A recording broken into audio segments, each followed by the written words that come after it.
And now it's time for the reading of the scripture. We know whether to stand up. Our scripture this morning comes from New International Version, and it's Luke 15:11 through 32. Jesus continued, "There was a man who had 2 sons. The younger one said to his father, 'Father, give me my share of the estate.' So he divided his property between them. Not long after that, the younger son got together all he had, set off for a distant country, and there squandered his wealth in wild living. After he had spent everything, there was a severe famine in that whole country, and he began to be in need. So he went and hired himself out to a citizen of the country, who sent him to his fields to feed pigs. He longed to fill his stomach with the pods that the pigs were eating, but no one gave him anything. When he came to his senses, he said, 'How many of my father's hired servants have food to spare? And here I am starving to death.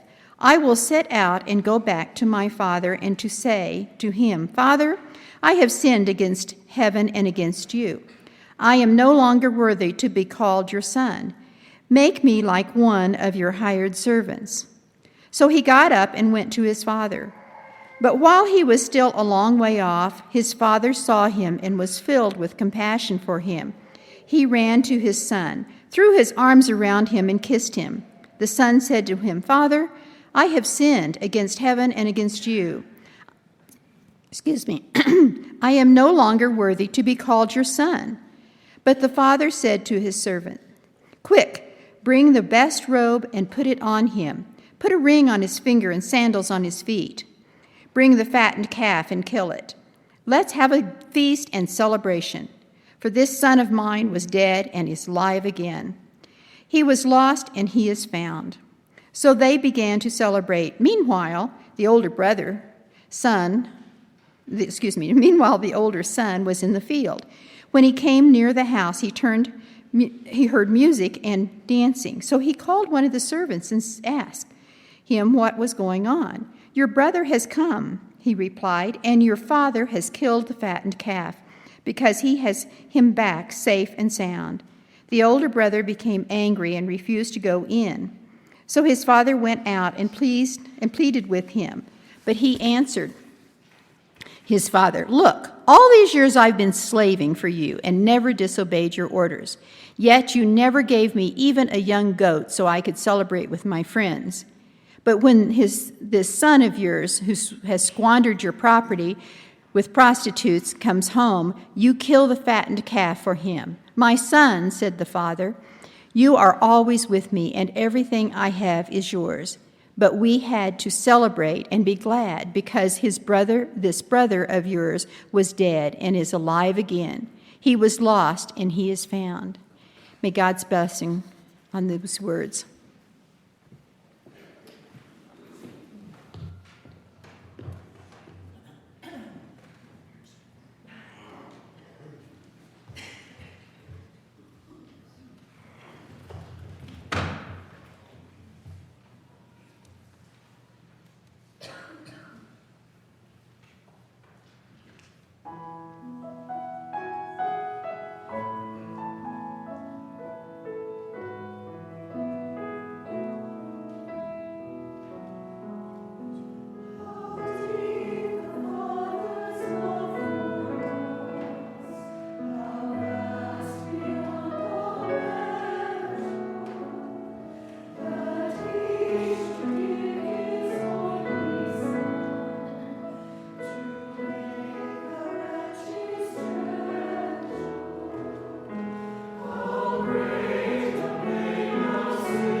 Several weeks ago, when Chuck asked me if I could possibly preach today, I was delighted, felt honored to be able to be here again.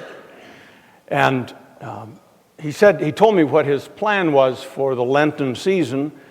Unlike his normal way of selecting sermons, he was using the lectionary.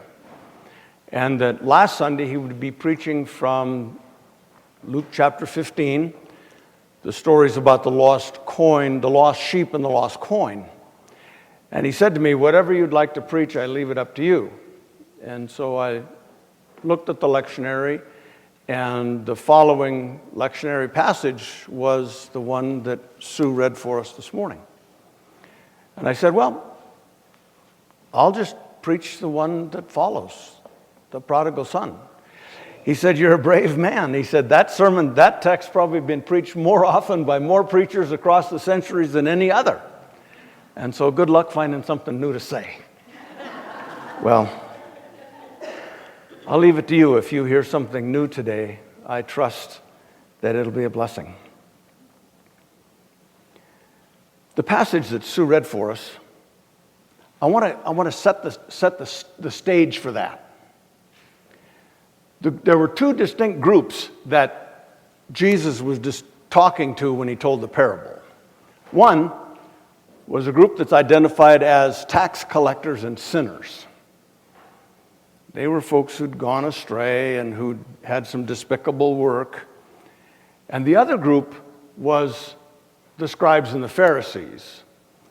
And they were very much into the law and following the law by the letter, doing exactly what it said, no matter what. And so as we go through this, and there are three main characters, I want you to identify with one or more of those characters as we look at the story more closely. The first character to whom we're introduced is the younger son. And it's my impression, at least, that he is a very calloused person because he asks for his inheritance. Jewish law specified 2 sons. The older one gets 2/3, the younger son gets 1/3 upon the death of the father.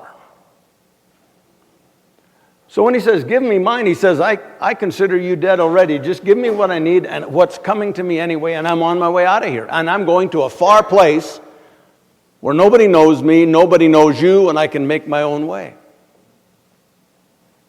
Now, there was a certain stipulation in practice that if one of the sons was getting married, the father could decide to distribute part of the estate to them to help them get started along their way.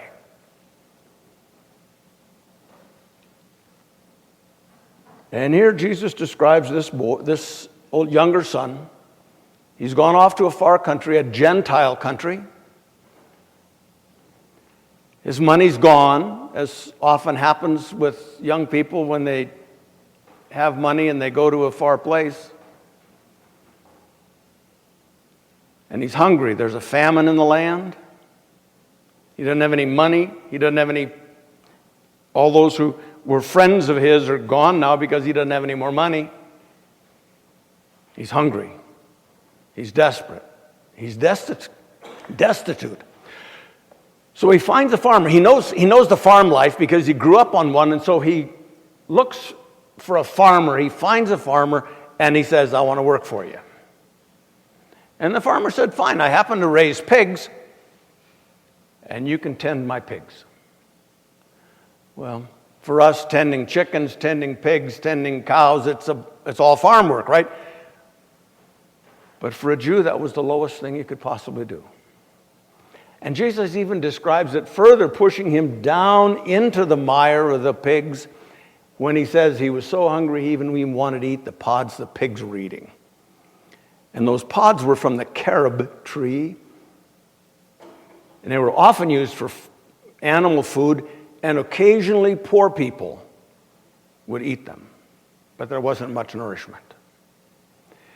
And then I think Jesus pays humankind the greatest compliment he maybe ever did, or anybody ever did. In the New International Version, it says when he came to his senses. The Revised Standard, New Revised Standard both say when he came to himself. which suggests he wasn't himself when he was out there.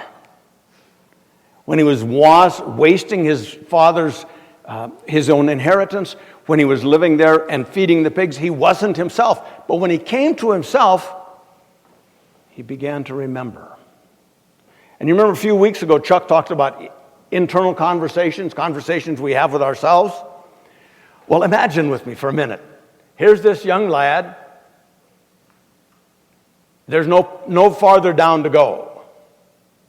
And his conversation is something like this. Wow, I remember back home. The folks who worked for my dad, they had enough to eat. They had clothes to wear. They had a place to live, a place to sleep. I'm going to go back. And I know that I've taken my inheritance, so I really don't have a leg to stand on as far as becoming a son again. But I'm going to go back, and I'm going to see if I can be a servant. Now, the term servant is a little bit misleading because these folks got a job for one day. When I was an Army chaplain in Vietnam, outside our military post, the Vietnamese would gather every morning. There were daily hires. And they were there hoping for a job for that day. They'd get paid at the end of the day. And they'd be back the next day, whether they got the job that day or not, hoping to get a job just for one day. That's the kind of position that this young man had. I want to go home and see if I can get a job. I'm willing just to get one day. And I'll work so hard and I'll do such a good job that I'll be able to get a job the next day, fingers crossed. So he writes a speech. His speech has 4 parts. It addresses it addresses Father. And then it's confession. I've sinned against heaven and against you. And then it's contrition. I'm no longer worthy to be called your son. And then the petition. Just give me a job for one day. Just give me a job for one day. And so not only did he have the inspiration, did he come to himself, but he was motivated enough to get up and head home. And the picture I have of this land is it's hot, it's dusty, and as the road comes over the top of the hill, he can see there about 3/4 of a mile away the home place. And I'm certain there's relief when he sees it. His pace may have picked up a little bit, but I can't imagine his head being held high. And he starts down that road. And he gets a little ways, and he happens to look up. And here comes somebody running down the road toward him. And he recognizes it's his father. And he can't imagine.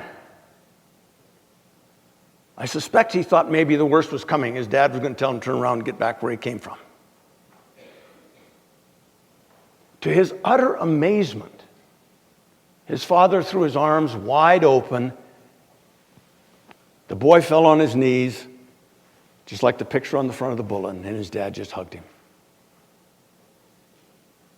And I imagine they were in that embrace for a little while, and then the son pushed him back and said, Father, I've sinned against heaven and against you. I'm no longer worthy to be called your son. I suspect there are tears down both faces. By this time, the servants have caught up. And Dad turns to the servants and interrupts the speech and says, we're going home. I want you to kill that calf we've been fattening. I want you to get the robe and put it on your shoulders. The robe may have been the son's robe that he left behind when he went on his journey. We'll put a ring on his finger. We'll put sandals on his feet. My son was dead, and he's alive again. He was lost, and now he's found. Well, I can imagine the Pharisees and the scribes, the chagrin the muttering and mumbling among them. No, he should dump him out. He should send him away. He deserves nothing. Do you remember the spiritual, I got shoes, you got shoes, all of God's children got shoes? I think it came from this passage. You see, the robe may have been the son's robe. I got a robe, you got a robe, all of God's children got a robe. It indicated a place of importance in the home. The ring, probably not the signet ring that he'd had with his father before, but a ring indicating a place of authority and importance.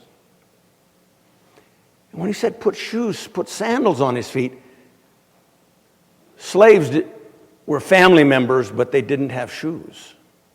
They were barefoot. Shoes indicated family, restored to the place of son. The father, we get introduced to him right here. He runs. Running was very unbecoming to an adult, especially an adult male in those times.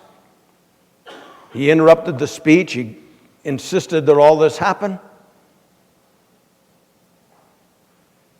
And he said, we're going to celebrate. We are going to have a party because my son was dead and is now alive, lost and now found. Think of the way those words are put. Probably more desperate to be lost than to be dead.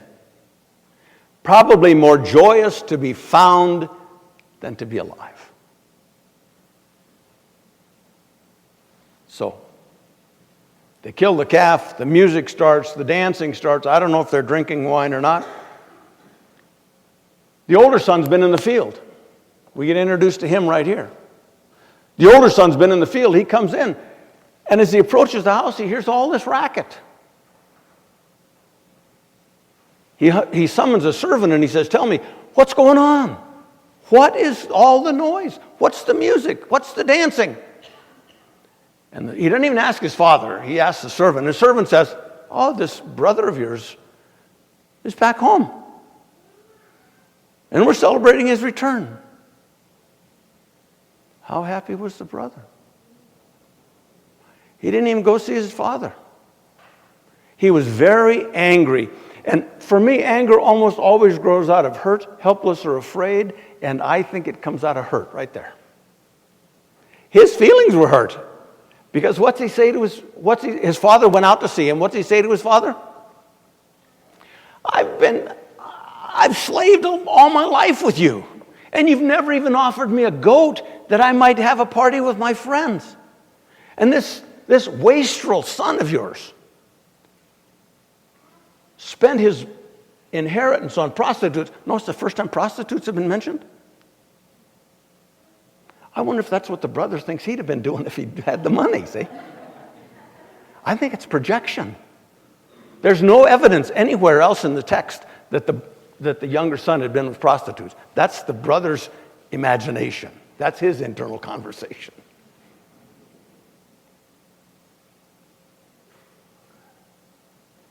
The father has gone out again. Now, he went out to see the younger son down the road. Now he's gone out to see his older son.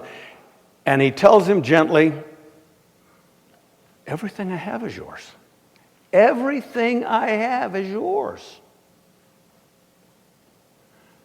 This brother of yours was dead and is alive again. He was lost and has been found. There's no evidence that he came in to join the party. But think about these two groups of people. The Pharisees, who I know could find themselves and identify with the older son. The law was important. If you broke the law, you deserved to be punished. Justice is what they wanted for the younger son when he came home, and the father gave him love and forgiveness instead.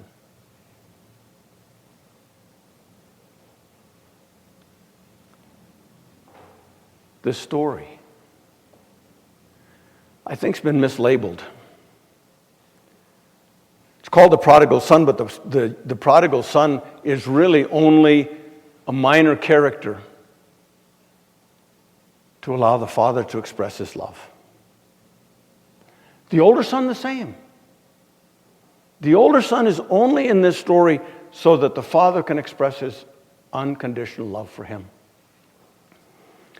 The church is focused on it, identified it as the prodigal son, I think because the church so often focuses on the bad stuff, the bad guys. This could really be called, I think more appropriately, the parable of the loving father. Sometimes we tend to think that love is for this or this. What this story tells us is that God's love is for everybody. It's not only for the younger son, it is also for the older son. Both and are loved by the Father in the same unconditional way.